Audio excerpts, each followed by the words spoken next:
Баршаңызға сәлем, менің YouTube каналыма қош келдіңіздер. Бүгінгі сабағымда оқушылармен қалай топтық жұмыс жасауды ұйымдастыруға болады, сол туралы айтатын боламын. Жалпы топтық жұмыс жасаудың түрі өте көп, ал мен бүгін сіздерге сол топтық жұмыс жасау кезде оқушыларды қалай отырғызуға болады, қалай ұйымдастыруға болады, сол туралы айтатын боламын.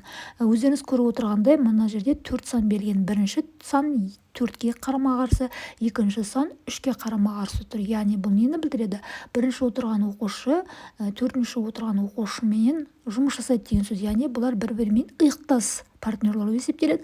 Ал бірінші, екінші және төртінші, үшінші отырған оқушылар бұлар бір-бірімен жүзбе-жүз жұмыс жасайтын оқушылар, яғни бетпе-бет жұмыс жасайтын оқушылар деп есептеледі. Оқушылар осы реттілікпен кез келген сабақтағы тапсырманы орындай береді.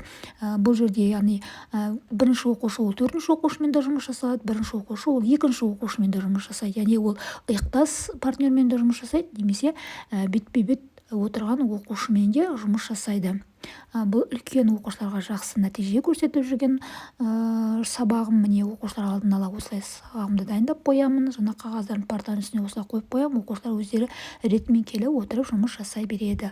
Алдағы уақытта өзімнің сабағымда қалай болғандығын түсіретін боламын. Баршаңызға сәттілік. Менің каналыма тіркеліңіздер. Сау болыңыздар.